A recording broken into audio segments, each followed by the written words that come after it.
In second grade, I decided to run for class president. Now, besides the fact I was a very cute kid, I was also a very bossy 9-year-old. I was set to run until I found out my political opponent was the fastest kid in class. Great. Now, I'm not sure why, but in elementary school, being the fastest runner was a big deal. It was a status symbol. Great. I was originally going to give out lollipops, but I quickly realized that would not cut it. I had to come up with a plan that would inspire people, make them feel, and most of all, distract them from my abysmal running during class. I was pondering my campaign during journal time. Every morning before lessons, we took out a pencil, opened our journal, wrote the prompt, and returned the journal back into our backpack. It was routine, cyclical. But one day, something caught my attention. As I wrote, I noticed the discarded eraser shavings piling up on the floor beside me. They were being swept off the desk, tossed aside, and thrown away every day. I had an idea. We had just learned about pollution and its disastrous effects on the climate, so I did what any good politician would do. We were polluting Miss B's second grade classroom floor, and thus I launched the Anti-Eraser Shavings Pollution Campaign. What a mouthful. I rallied my classmates in collecting their shavings into a plastic cup, ensuring no shaving hit the ground.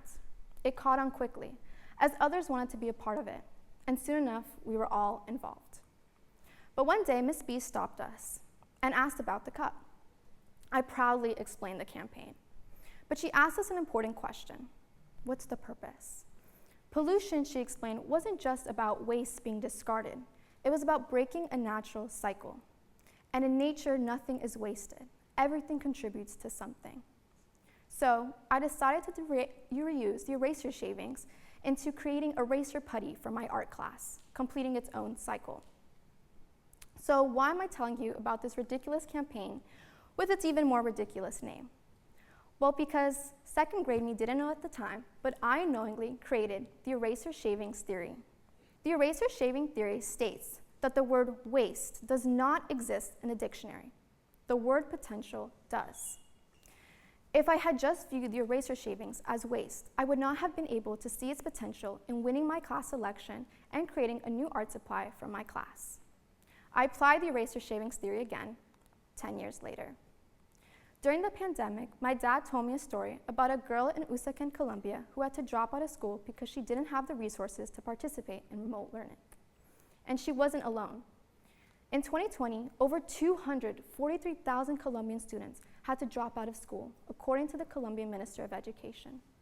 Meanwhile, in my own high school, we previously received a new Chromebook every 2 years, and the old one we got to keep.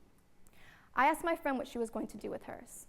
Sell it online or throw it away, she shrugged. And many others shared the same sentiment. But I wondered what these discarded Chromebooks could do for the kids like the ones in Colombia. This moment made me confront a harsh truth.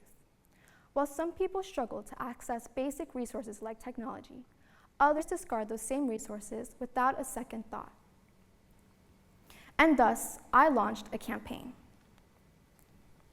We managed to collect 36 Chromebooks in total to send to Colombia. There, we were able to set up 3 computer labs across the city of Bogotá for low-income children. Immediately, their minds got busy with ideas. One student created his dream computer setup. Another student created the early components of a camera. Despite these students having little access to technology, their minds were just as capable as the ones that did. However, as technology progresses into the future, we risk leaving behind these valuable minds into obscurity. This wasn't just about giving students computers. It was about giving them the tools to dream, create, and learn. That's when I realized the eraser shavings theory wasn't just about recognizing potential. It's about using that potential for good. I've now created my own organization, which has helped set up computer labs, distributed robotics kits, and hosted STEM workshops for students in need. However, this is just a small-term solution to a growing global crisis. Electronic waste, or e-waste, is one of the fastest-growing solid waste streams in the world. In fact, studies by the United Nations Institute of Technology and Research found that in 2022 alone, we generated over 62 million metric tons of e-waste. That's an increase of 82% from 2010. Yet, only 25%, a quarter of it, is properly recycled. And the staggering part is, the e-waste recycling rate isn't getting better.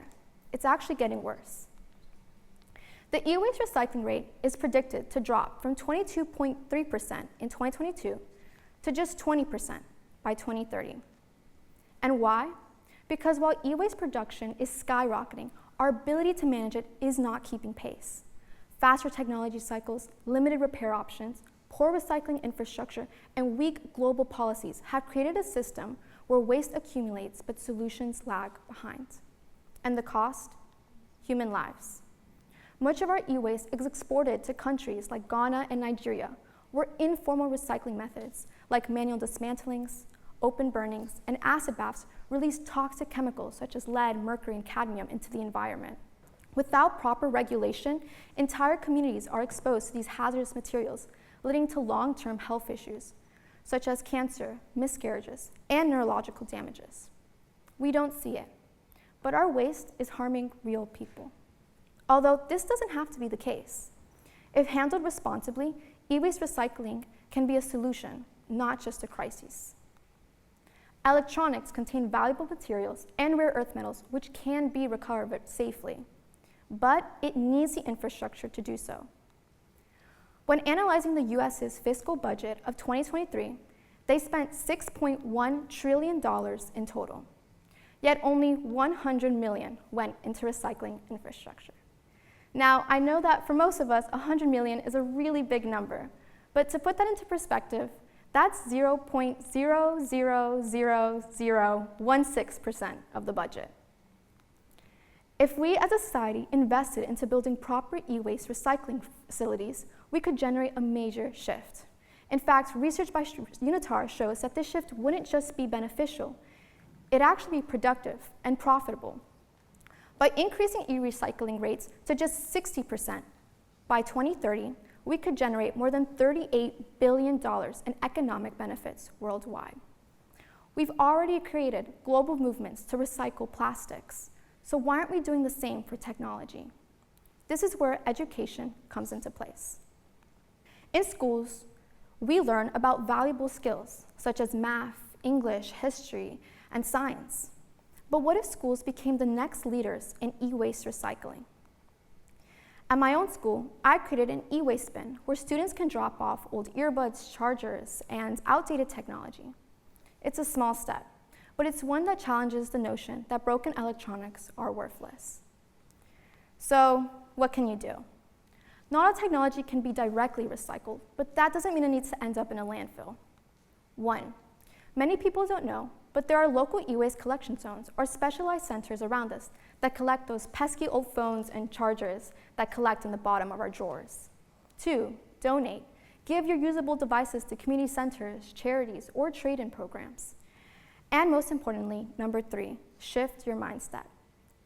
Stop seeing waste as an end and start seeing it as a beginning. In 2nd grade, I adopted the eraser shavings theory. Not because I had to, but because I chose to. My ability to see the value in these eraser shavings not only changed how I saw it, but how everyone else saw it as well.